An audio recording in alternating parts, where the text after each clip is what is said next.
What's up, guys? It's Jeremy Blanton, and today I want to share with you 7 reasons why you don't want to move to Myrtle Beach. Yeah, we're going to talk about the things why you may say, I don't want to move here. These are things that frustrate people, things that are complaints that I hear all the time from people, and I figured it's time to start spilling the beans a little bit. So the first one on the list that I want to talk about is that your income. You're not gonna make as much here. You know, if you had a job right now where you're working in police work, we'll say, or a nurse or something up in the Northeast, you might be making $80,000 to $100,000 a year, or maybe even more. Down here in this area, you're not gonna make that much. I'm sorry to say, they're just not gonna pay it. Instead, it's probably gonna be maybe $40,000 to $60,000. So you're going to myself right now, Jeremy, that's a huge discount. I'm going from making $80,000 down to $60,000. That's $20,000 a year out of my pay. That's a 20% pay cut. I know, you're frustrated thinking about this right now and going, I ain't moving there because I'm losing all this money and I cannot live on that. But here's the other part that you need to think about with this. While yes, your pay, your income that you have coming in might drop down a little bit living here in the Myrtle Beach area, so is also your cost of living. Myrtle Beach ranks very well when you start to look at cost of living indexes. You know, we're 6 to 7% below the national average. If you go over to bestplaces.net, like I mentioned in a video recently, you'll see there that the cost of living for our area is about 6.5% below the national average. So you can live here with a little bit less of money coming in. Also, when you start to look at other things like your property taxes, if you're someone who lives in New Jersey, say, or New York right now, or California, I'm dealing with a lot of people moving from those areas and from the Pacific Northwest as well. When I talk to those people, I ask them, how much are you paying in taxes? And they usually give me the answer in per month. Yeah, per month. So they're saying, oh, I'm paying $800 a month, or I'm paying $1,200 a month, or I'm paying $1,800 a month. And when I say to them that what you're paying per month is almost what you'll pay here for the entire year, they go, huh? What? That's it? Yeah. If you own your home here and it's your primary residence, your taxes on a $300,000 to $500,000 home might be $1,500 to $1,900 a year. Versus what you're paying right now in New York, New Jersey of $18,000 to $25,000, I hear from some people. I want you to do me a favor right now. If you're watching this video and you're from one of those areas in the Northeast, just pause it a second, go down to the comments and tell me, what are your annual taxes? I love hearing this kind of stuff. It's always fun and humorous to me. But here in our area, just overall cost of living is gonna be less. Things like fuel for getting around is gonna be significantly lower here. You know, you're looking right now in our area for a gallon of gas right around probably the $3 mark. Might be a little bit below, a little bit above, just depending on the day. But in comparison to other parts of the country, where they're seeing $4, $4.50, $5, $6 a gallon, that can be something that becomes a significant savings. Groceries in our area, they might be a little bit less. Going out to eat and dining might be a little bit less. You know, just everything that you need for day-to-day living here in our area is gonna be just a little bit more affordable. So while yes, your income might be less, it's okay because you're not gonna need as much to spend every day. The second thing on the list that I wanna talk about that you really need to pay attention to is flooding. Guys, we live at the coast. Our elevation right here today, if I pulled my phone out and looked at the elevation, because you know, Apple iPhones, they have a compass and it'll tell you your elevation, it would tell you that I'm standing in my office right now at probably anywhere from 20 to 30 feet above sea level. So all of the coastal area here of Horry County is some sort of a flood zone. Why? Because we're right at the beach. So of course we're right at sea level. You go down to the ocean, you're obviously at zero because you're on the beach, right? So even as you come inland here a little bit, we do have low-lying areas. So when you're thinking about moving to this area, you have to pay attention to the flood zones. All of Horry County is a flood zone, but what we want to look at is for areas that are in flood zone X. X means we don't have to carry flood insurance on our house in order to cover the mortgage. If you're in zone AE, then yes, it's a good possibility that your home may flood and your insurance is going to be a little bit more expensive because your lender, they're going to require you to carry flood insurance. But even if you're in X and you just say, hey, I want to carry it, it's not that expensive. Maybe an additional $400 or $500 a year to keep that flood zone policy on your house gives you that extra peace of mind. But as I was mentioning, most of the area here, 20 to 30 feet above sea level. And so as long as we stay away from those areas, and this is why you want to hire a trusted expert like myself, someone who's been doing real estate for many, many years. I know the areas that have been prone to flooding in the past. And when we start to work together and start looking at houses, one of the things I'm going to do is I'm going to start to look at a residential property disclosure. And in there on one of the pages, there's 3 questions in a row that all have to do with flood insurance. One is going to ask, is flood insurance required? The second one's going to ask, is your home part of the flood program that's put out by the government? The third part then is going to ask, has there ever been any FEMA claims against this property? If we start to see any of those 3 questions checked yes, then we want to definitely take a minute and pause before moving forward on that property.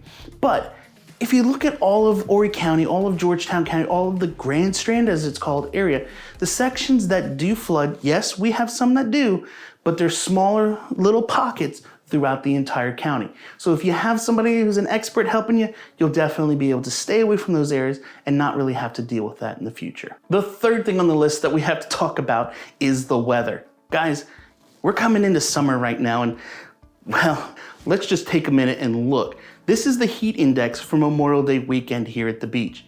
Yeah, temperatures in the 90s already. Guys, when we get into summertime here, there's no way to put it than just, it's hot.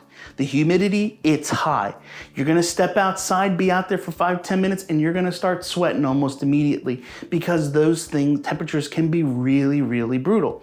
But the other side that you have to look at is this. While we have that extreme heat during the summer, we also, though, usually have a little bit of an ocean breeze because we're close to the coastline, and the waves, and ocean gets a little bit of breeze coming through.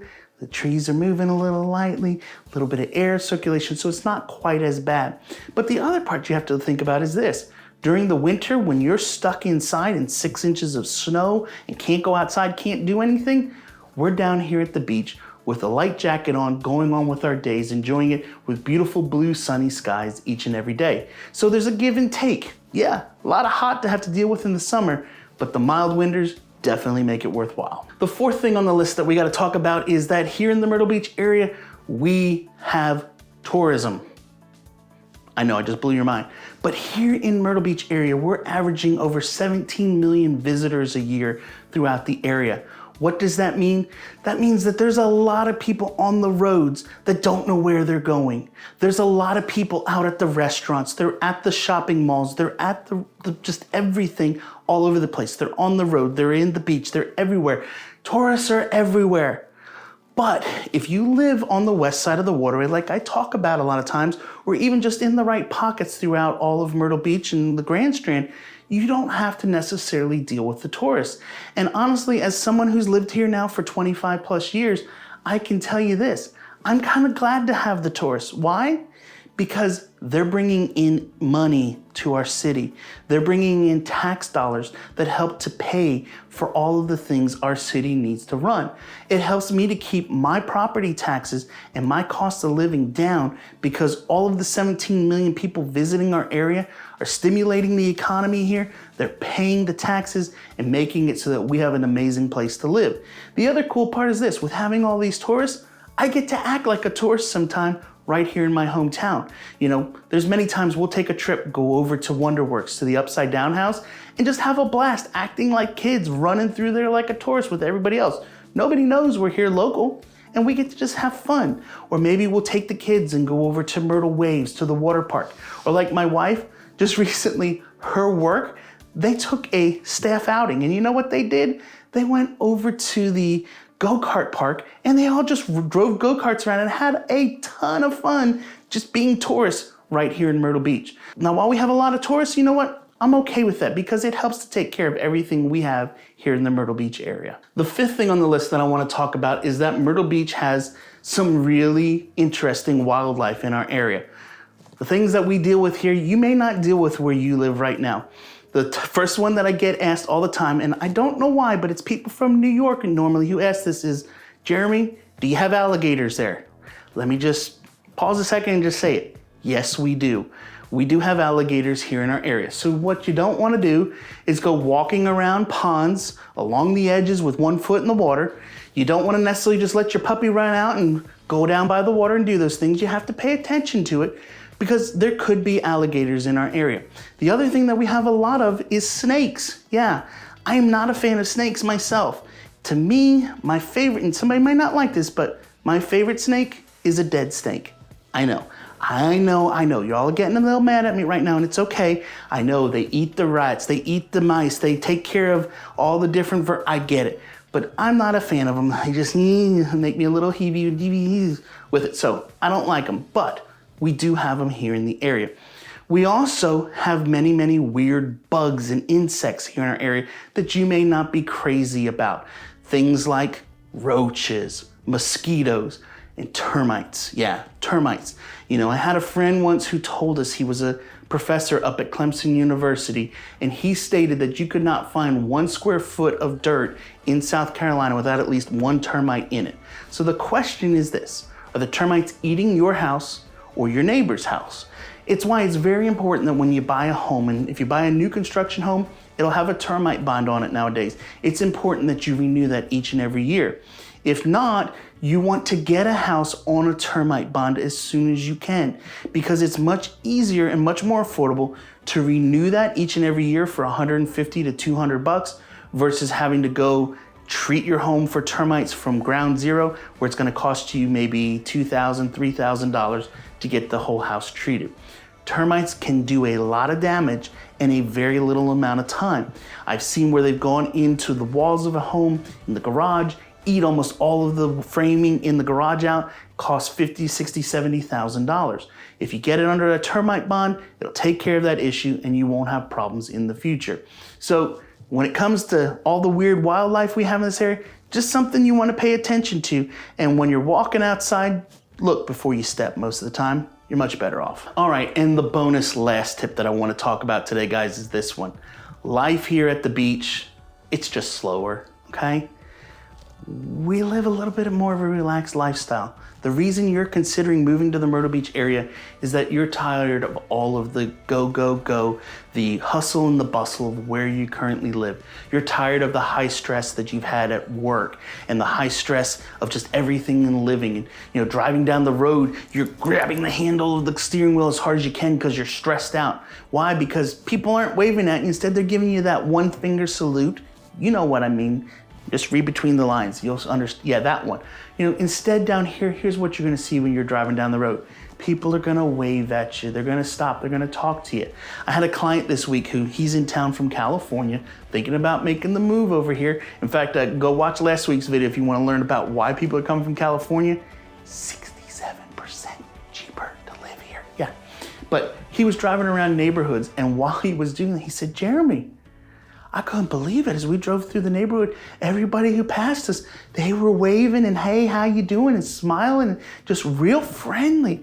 I said, yes, it's called Southern hospitality. It's something that we have in this area. And people that live here they're much less stressed. Their quality of life is so much better. So when you're going to move to the area, you're going to be like my dad. My dad, he passed away many years ago, but I always like to share this story with people that he was a school superintendent in the Pennsylvania area in Phoenixville, right outside of Philadelphia area. So he had a very high stress job. He had a lot of people who worked below him that he worked with to run this huge school district. And so he was used to things, when he asked for it, it was done, right?